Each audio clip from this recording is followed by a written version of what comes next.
Hello, users of the internet. In this video, I'm going to be playing Avoid the Lions 7 Blue Edition. So, yeah.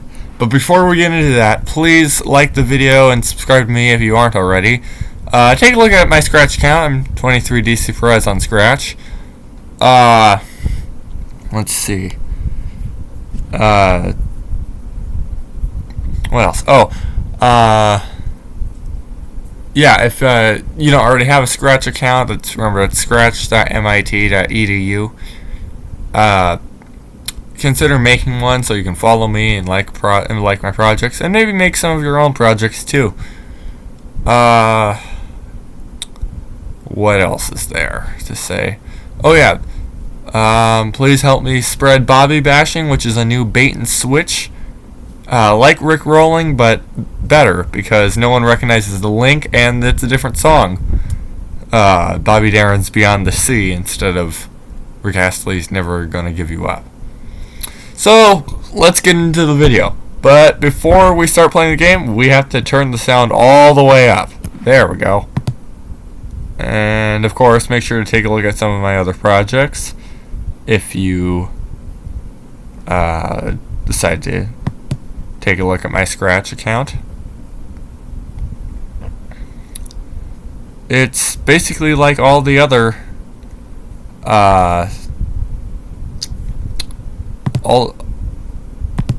it works now. The thumbnails have been having a hard time loading recently. It's basically like all the others, except it's blue. So we'll just get into that. Blue's a nice color.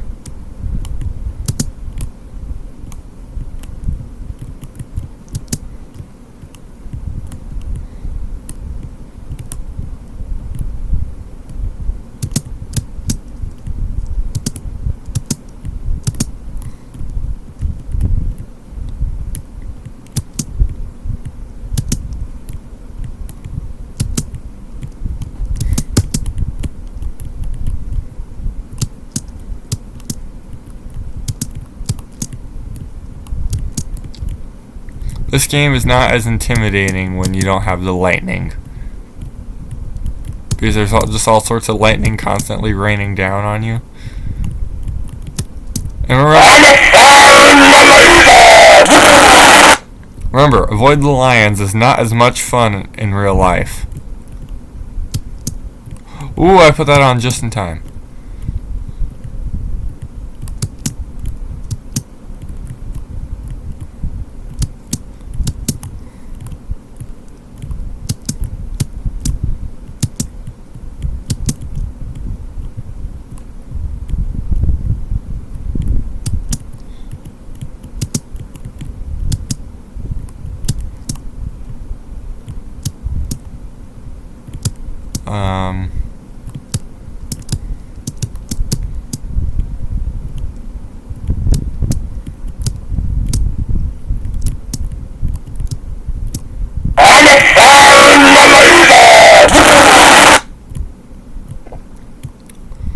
I don't know what to talk about. I've been having this problem a lot recently.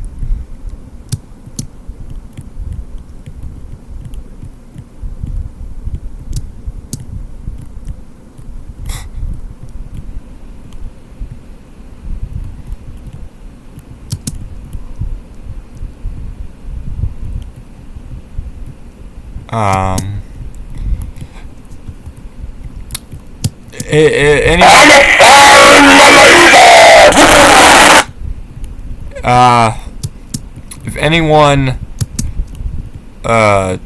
is watching this, please leave comments with interesting things, so maybe I can talk about that in future videos, because it's kind of weird just to watch me play this game with little sound, and I would expect everyone to agree.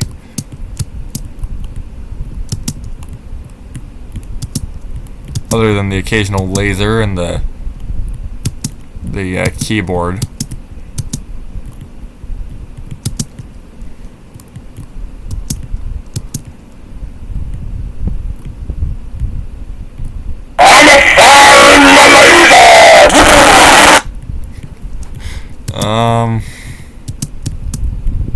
I don't know what to say. I could talk about me not knowing what to talk about. That might be fun. Wait, did that? I guess they did.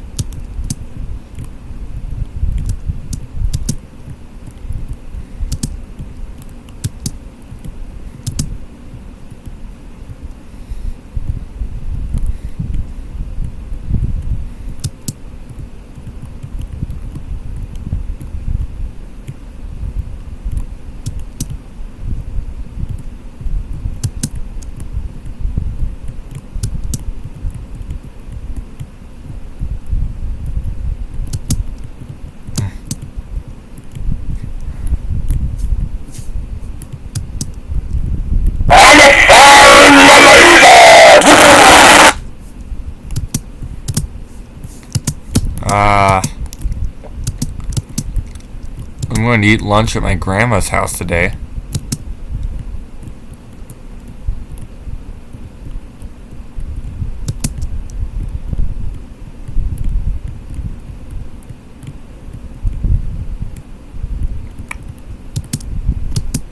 Oh yeah, this might be the first time I've ever filmed a video in the morning. It's 11:13 a.m.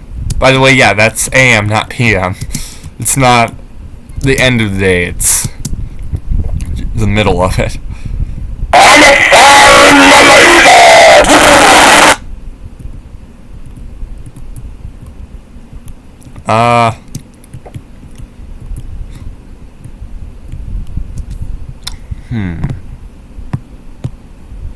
This might be a little more interesting. This morning, or earlier when I woke up right around 7, I was thinking about how a rocket engine could be restarted an indefinite number of times. Basically, you would just have starter propellant on board as well as your actual propellant. Hardly hypergolic. We're going to. So basically, imagine a pilot light that might be found in a flamethrower or in an oven or a water heater furnace, where basically it's a small flame that's constantly burning, and then when the main fuel gas is supplied to actually produce heat, or in some cases just a flame, it'll set it alight. And then it can either be turned off or it'll stand. It depends on the design. Well, anyway, that's a pilot light. And I would essentially do the same thing. So, of course,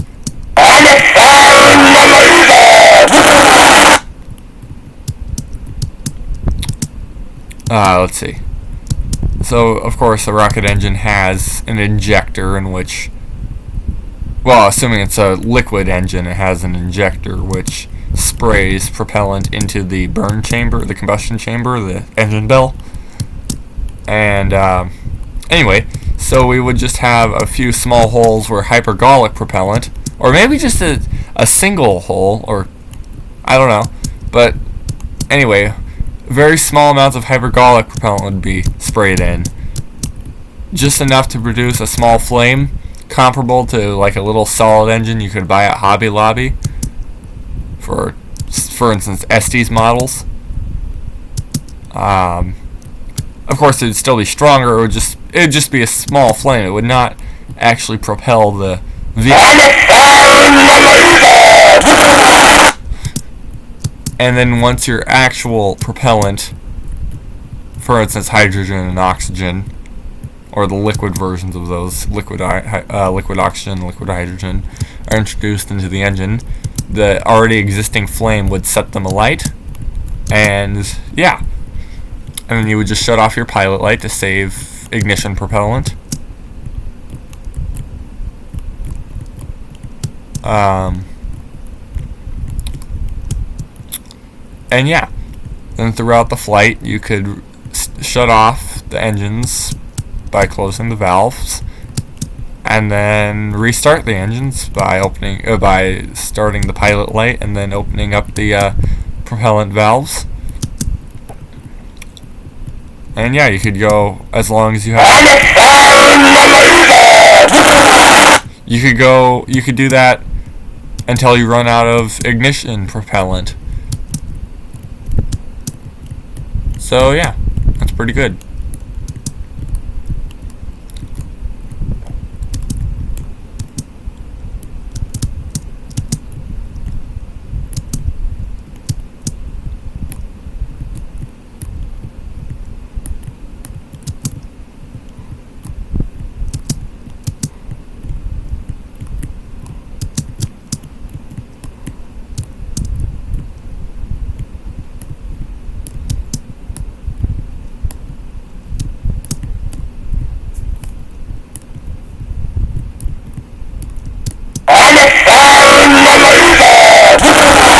This would mostly be useful for oh, the game's over. This would mostly be useful for upper stages, which would likely be in space and would have to light multiple times. For instance, the Centaur stage, and they might actually use this on there. I don't know. I didn't do any research on this. I just kind of thought about it.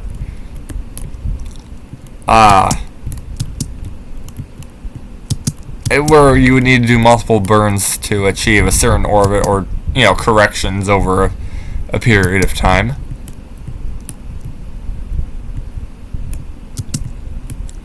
And it would not particularly be useful on a first stage that would not ever reach orbit. But I did think of a scenario earlier today. Now, I don't know if I've ever talked about it in any of my videos. I don't think I have. But I have talked about it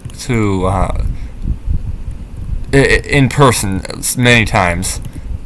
It's what I call the 9-engine Saturn V, or the 9-engine S1C Saturn V, where the first stage has 9 engines instead of 5.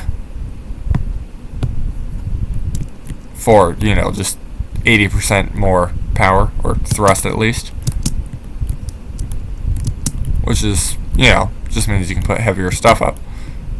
Anyway, so what would happen here is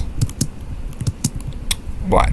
So you could have all the F1 engines, or whatever engine we decide to use. Traditionally, it's F1 with the Saturn V. That's what they used. But you could put different engines. And since we're going to do a special relight engine, we won't call it F1. But anyway, so the normal.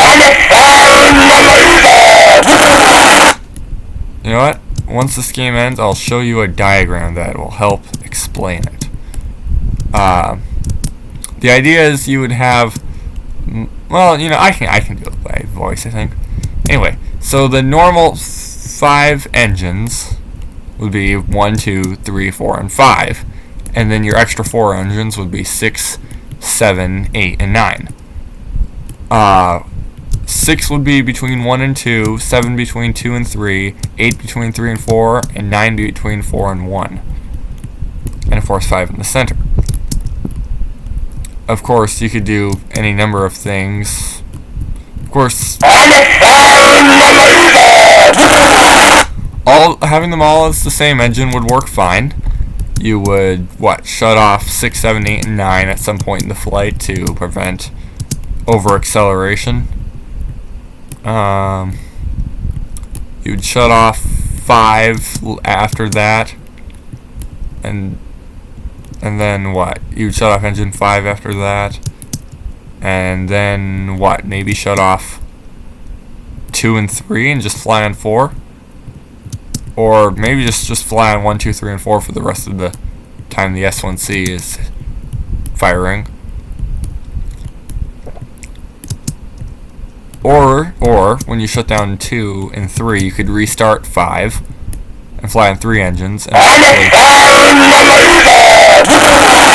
eventually shut down 1 and 2 and just fly on 5.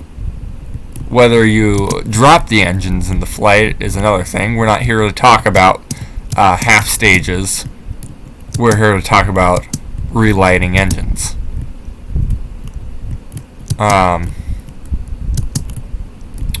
Let's see. So yeah, that's one way you could do it. Or another way is to have different engines optimized for different altitudes.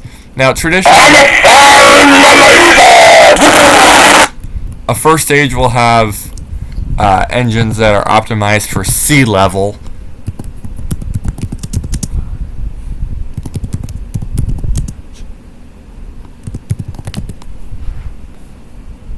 Let's see if we can find an image looking straight at.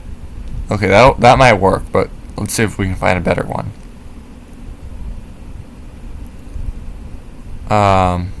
That's better. This is a good one. I always like this one. So, let's be so. What do we got here? Hold on, I'm distracted. Oh, just different parts of the vehicle. This one might work even better. No, I like this one better. Anyway, so I'm not sure. Maybe. Oh, they took the fins and fairings off. Those idiots. Oh, they'll probably put them back on. Did they? On the inside display? Oh, you can't really see. Oh no, they didn't put them back on.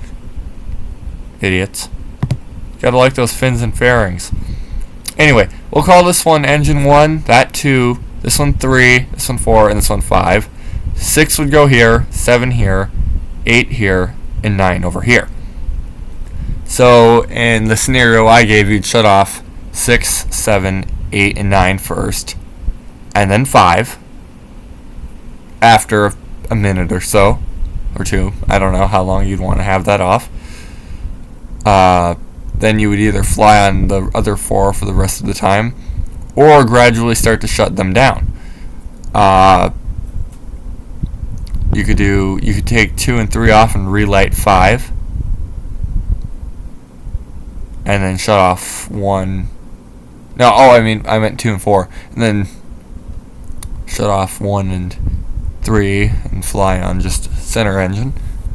But then there's another idea I came up with. What if we have different engines optimized for different altitudes on a single stage? Now, usually upper stages will have. Now, usually a first stage will have engines optimized for sea level, or whatever the altitude or the elevation of the launch site. And the upper stages will have either high altitude or vacuum optimized stages, depending on how heavy the vehicle is, how long it will spend in the atmosphere, and of course how fast it will go. All of those are factors. There are many others, but we're going to keep this fairly simple.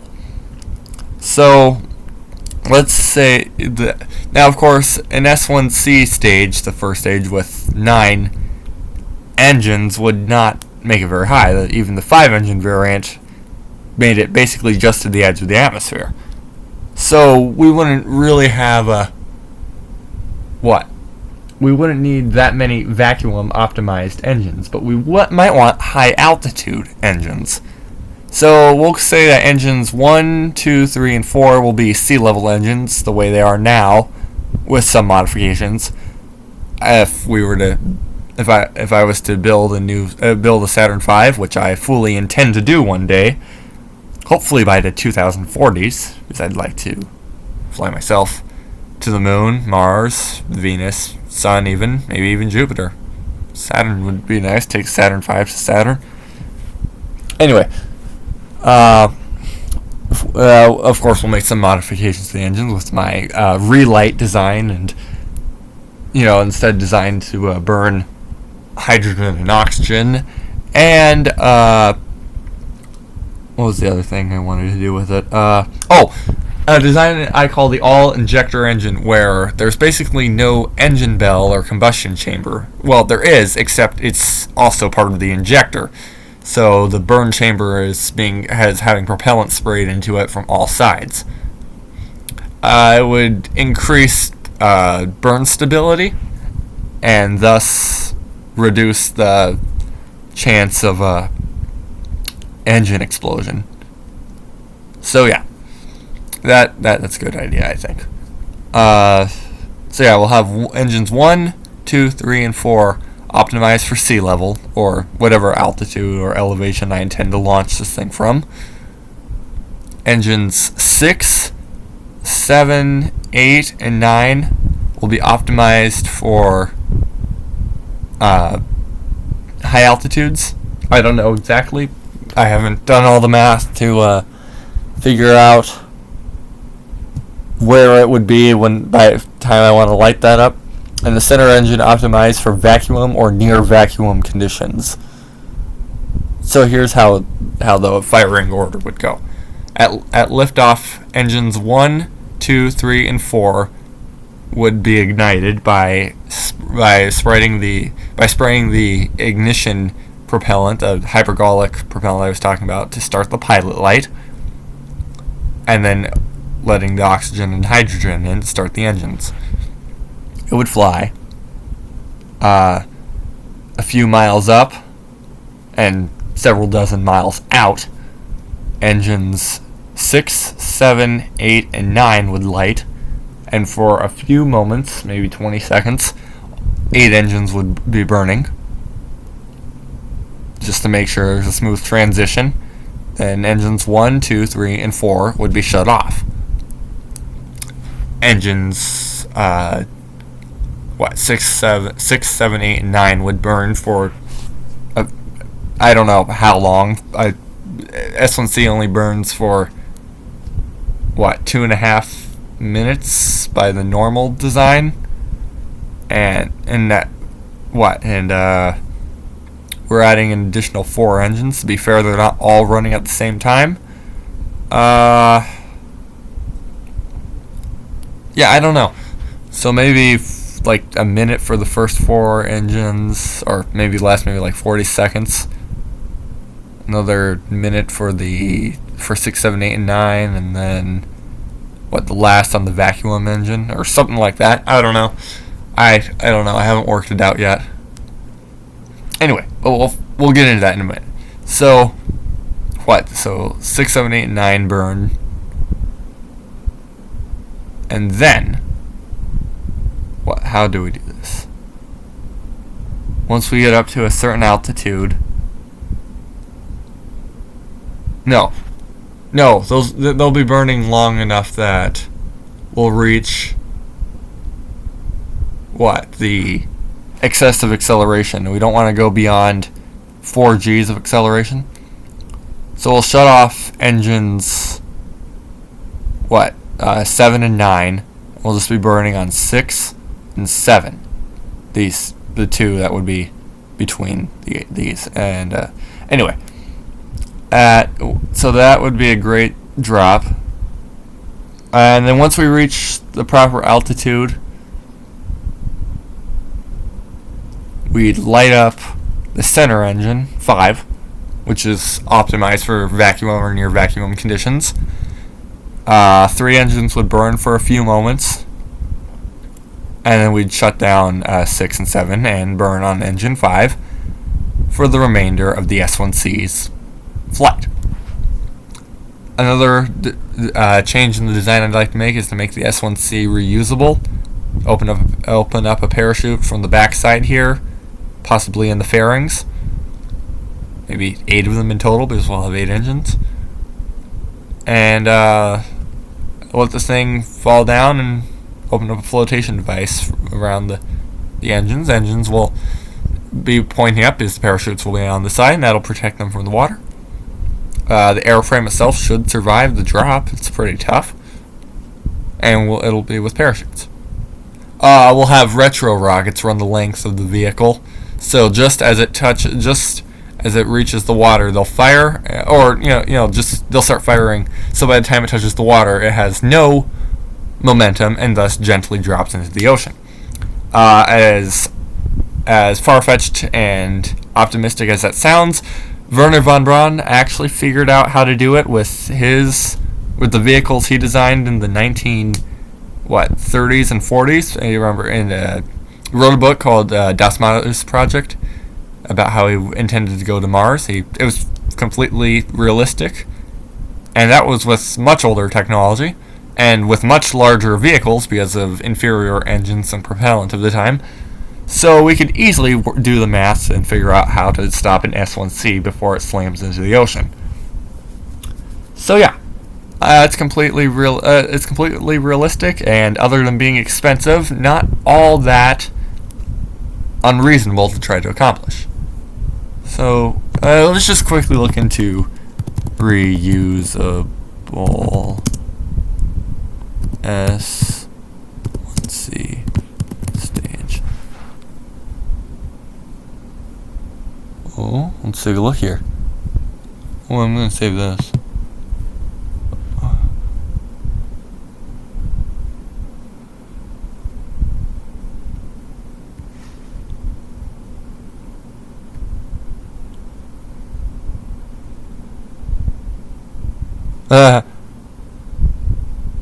I was just talking about this. Okay, that could work, but I prefer water. Okay. That's interesting. I actually designed something like this in one of my sets of missile drawings, which I'll show in the future. Replace this thing. That's a good idea to have a... That's good. Oh, who cares about throttling down? You shut down engines.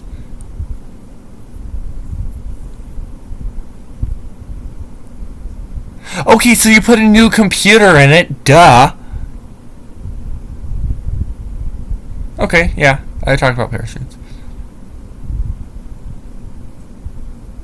Well, yeah, but what if we're talking about just needing sheer thrust?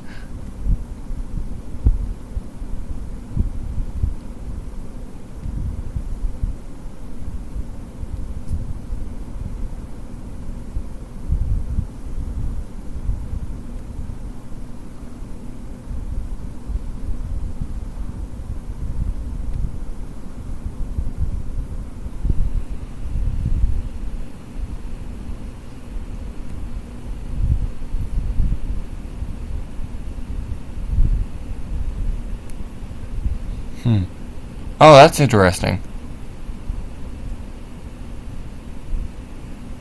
Oh, that's a good idea. Using a hot air balloon to gently drop the S1C.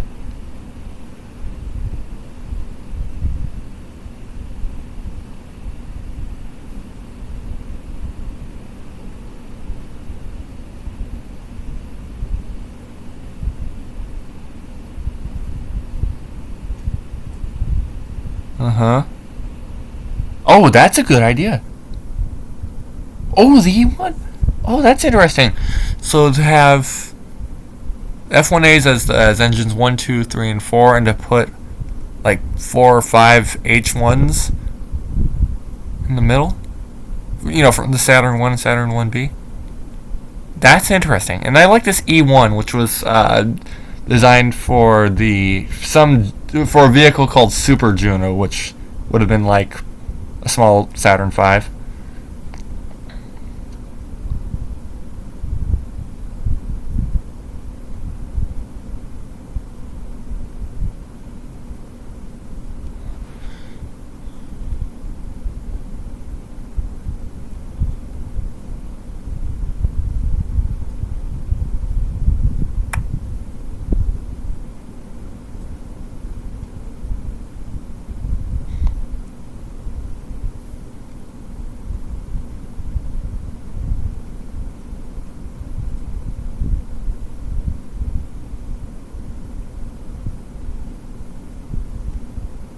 Huh.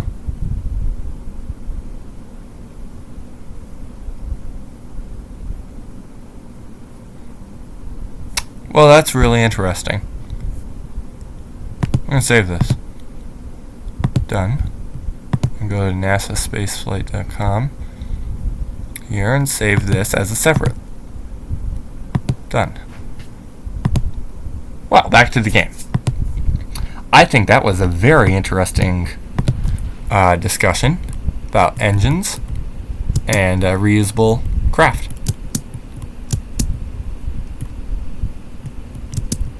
I hope you enjoyed listening to me talk about space vehicles. Space and launch vehicles, rather. I didn't talk about space vehicles, I just talked about launch vehicles.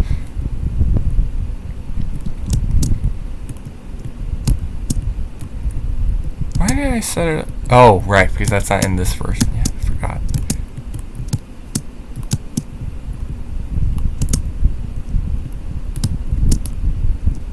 If you have any questions or any thoughts on my Saturn V discussion, please leave them in the comments.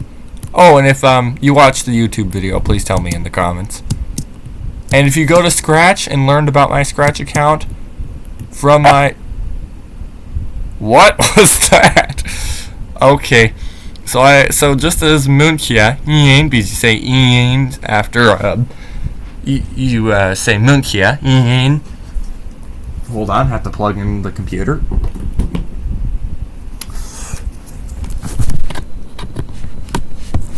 There we go. Yeah, so that's what you say after you say Munkia. But I think Destructo the Destroyer came just as Munkia was beginning to fire his laser, and thus cut him off and ended the game. It was kind of funny. Hey, you know what I should make? An Avoid the Lions playlist, so you can watch all of my Avoid the Lions videos without having to move. How wonderful it would be to watch Avoid the Lions without having to move.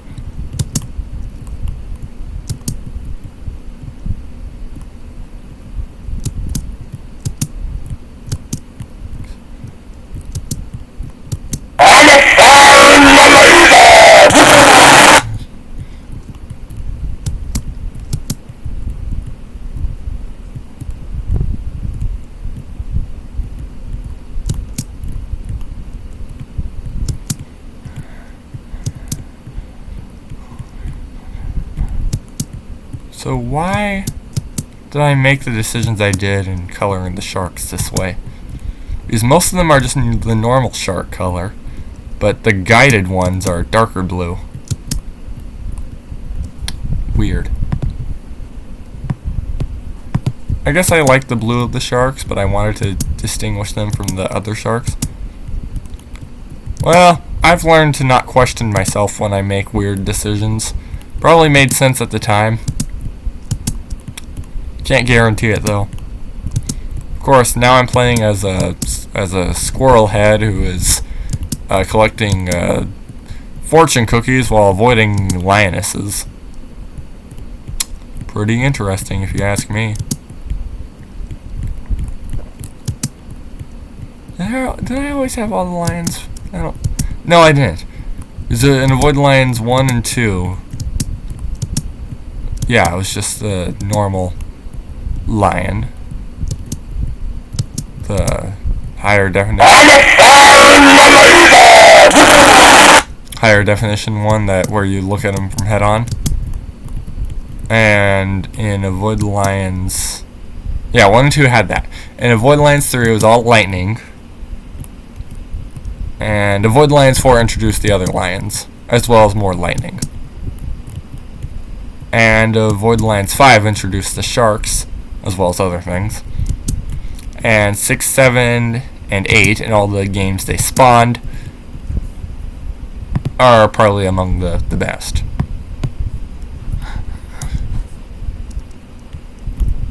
More sharks.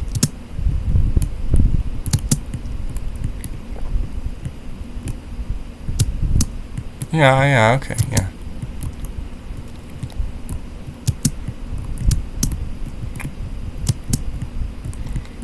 Okay, I got 19 minutes left before my grandma comes to pick me up for lunch. So, hopefully we can get this I can get this video done in 19 minutes. I say we because I said we because I feel like the audience is part of this experience. Though you're not actively doing anything, you're watching me, but I feel like you're here, and I'm narrating it like I would if I had a group with me at the moment. But, you know, I'm actually talking to no one, just myself. And finally, the best variant. gym level with all the settings. Gym level, all the choices. Oh, yep, there we go. Oh, nice. I don't know if we did.